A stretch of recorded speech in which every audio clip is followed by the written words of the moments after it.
Welcome to my second longest job interview.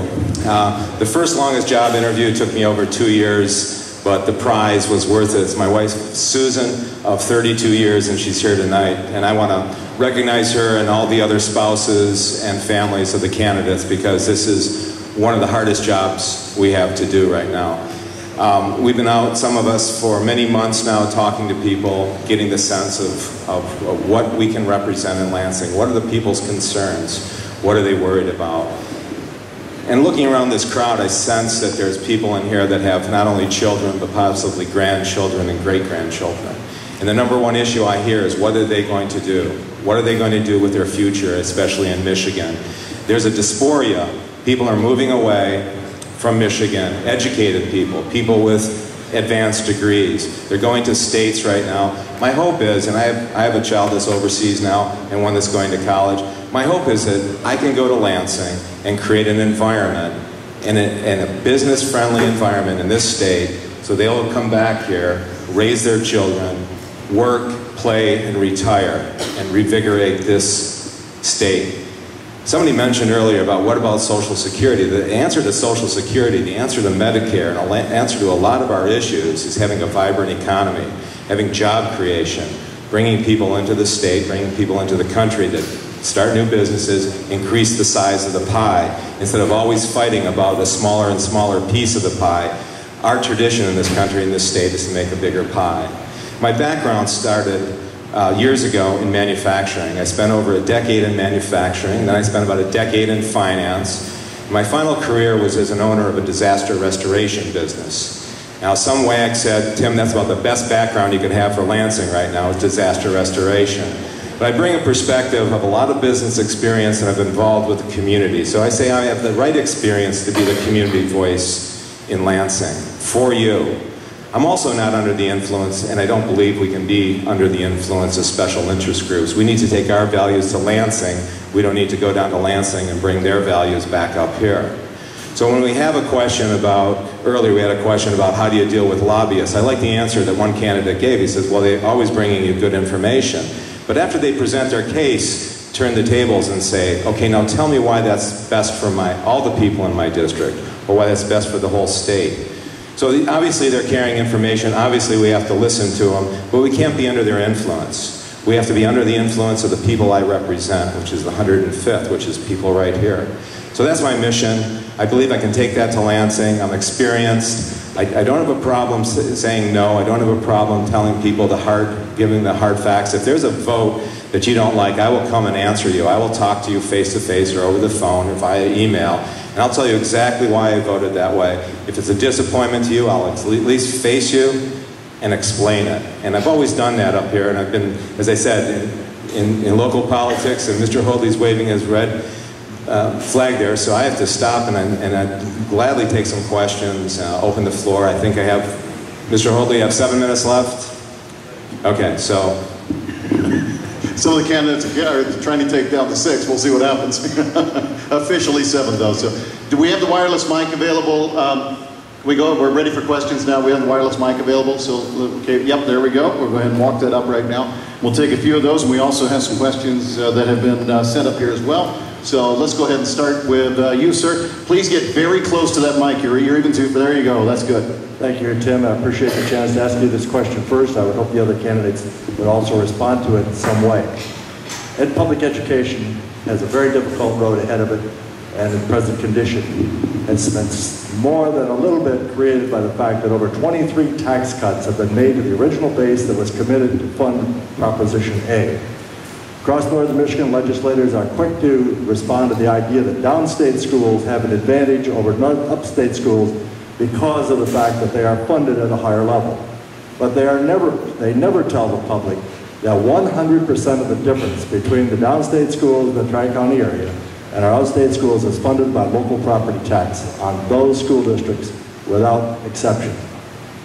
How would you see us treating the exemptions that have been given to many specific interests in our business community, resulting in the underfunding of Proposition A? And I know your background's in education, and I respect that, and I know that you've struggled with those issues for years. I convened a meeting of 4 superintendents in the ISD to brainstorm some of the ideas we can take forward in the new session. And the fact that we are not only have an inequity in our funding, but we also have many, many unfunded mandates was one of the simple answers to that question. We have 200 reports a year. We have a system where I talk to the teachers, the actual people doing the work, that they are so frustrated with the reporting and the teaching to the test, no child left behind, that we have to take as triage, we have to take the low-hanging fruit. So readjusting the number of cuts that you speak about to Proposition A is only one out of 4 steps to take. The other is unfunded mandates. The other ones that are suggested that will be difficult to have that discussion is automatic steps, tenure, and local control. So I am very optimistic about education. The only way that we're going to compete in the 21st century is with very well-educated students. I know there's a teacher in here, or at least there was, and her husband's here. And I feel that that my children, especially in the early grades, were taught very well. The other thing we have to look to, as you know, is the parents and the relatives and the people in the audience here that have to get to young children and make them readers. Because I never worried about my son, because I think it was the 3rd grade teacher said, my gosh, he's a reader. And his reading Lexile in I think it was 10th grade was already at college level, because he loved to read. And that gave him the ability to be a lifelong learner, which you know is what's the key to the 21st century. Where I had 3 careers, my son's going to have 6 or 2 or 5. But I know he has the ability to become a lifelong leader. That's what we have to focus on. We also have to focus on the younger grades, teaching them the basics. And I'd appreciate any comment you had about how to adjust funding in the schools, and I know you have a lot of them, and go to my website in the comments section. But thank you for that question. Other questions for Tim Boyko?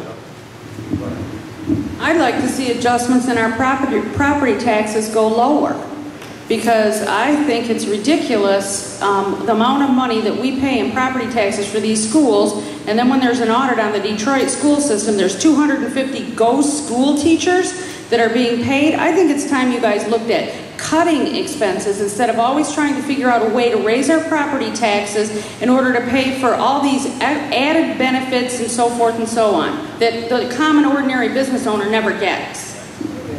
The property tax issue is especially dear to me because I spent a lot of time as a township supervisor, and as the township supervisor, you're also the person in charge of assessments and the process of the protesting the taxes.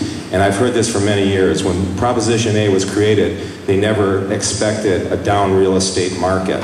They always thought that the trend would continue on, and for many years in northern Michigan it did.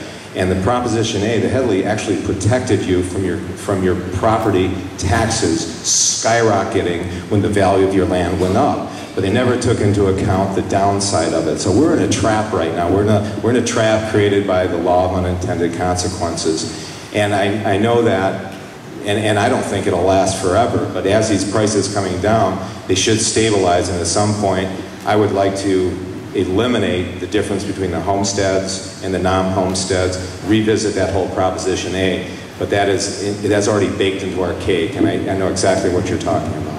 Tim, we've got to ask one question from the card so we can be fair to everybody on that as well. One for you is, do you support taxing services or on unnecessary purchases such as bottled water, carbonated beverages, etc.?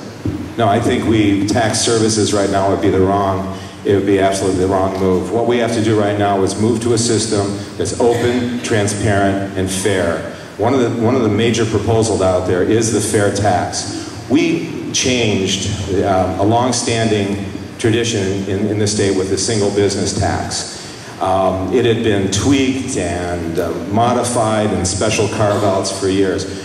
Well, they dismissed that and they spent a whole year, but they didn't really do their job because they created the MBT. And the MBT, as soon as it was passed, there was a shortfall. They added a 22% surcharge.